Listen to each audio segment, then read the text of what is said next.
देश की आर्थिक सेहत का लेखा जोखा यानी आम बजट 1 फरवरी को पेश होगा। केंद्र की मौजूदा मोदी सरकार के इस अंतरिम बजट को वित्त मंत्री निर्मला सीतारमण पेश करेंगी।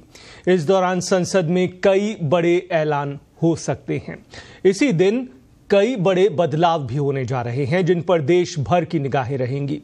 इनमें एलपीजी के दाम से लेकर फास्टैग और IMPS के जरिए पैसे ट्रांसफर करने के नियम तक शामिल हैं।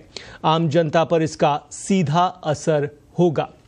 दरअसल बजट वाले दिन पूरे देश की नजरें वित्त मंत्री निर्मला सीतारमण के बजट भाषण पर रहेंगी।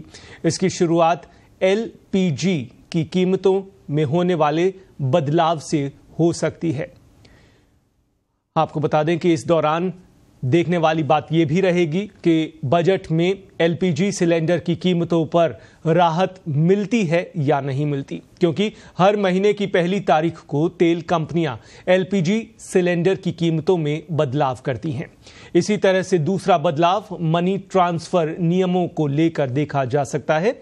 इसके तहत यूजर्स केवल रिसीवर के मोबाइल नंबर और बैंक अकाउंट का नाम जोड़कर IMPS के जरिए पैसे ट्रांसफर कर पाएंगे। National payments corporation of India के मुताबिक अब इसमें लाभार्थी और IFSC कोड की भी जरूरत नहीं होगी। तीसरा बदलाव नेशनल पेंशन स्कीम को लेकर हो सकता है। पेंशन फंड नियामक और विकास प्राधिकरण ने जनवरी में मास्टर सर्कुलर जारी किया था, जिसमें NPS के तहत निवेश किए गए धन की आंशिक निकासी के लिए दिशा निर्देश दिए गए थे। प्राधिकरण ने साफ किया कि ग्राहक केवल पहले घर की खरीद या निर्माण के लिए आंशिक निकासी कर सकते हैं। ये नियम भी 1 फरवरी से लागू किए जा सकते हैं। इसी तरह से फास्टैग eKYC की अनिवार्यता को लेकर भी बड़ी घोषणा हो सकती है। भारतीय राष्ट्रीय राजमार्ग प्राधिकरण ने कहा है कि बिना KYC वाले सभी फास्टैग को 31 जनवरी यानी आज के बाद निष्क्रिय कर दिया जाएगा। ऐसे में 1 फरवरी से यूजर को यह तय करना होगा कि उनके फास्टैग के लिए KYC पूरा हो चुका है। आपको यह भी बता दें कि देश में करीब 7 करोड़ फास्टैग जारी किए गए हैं, लेकिन केवल 4 करोड़ ही एक्टिव मोड पर हैं।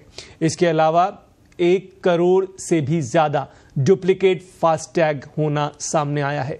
इसी तरह से पंजाब एंड सिंध बैंक की धन Lakshmi FD scheme sovereign gold bond को लेकर भी कोई अहम घोषणा कल हो सकती है।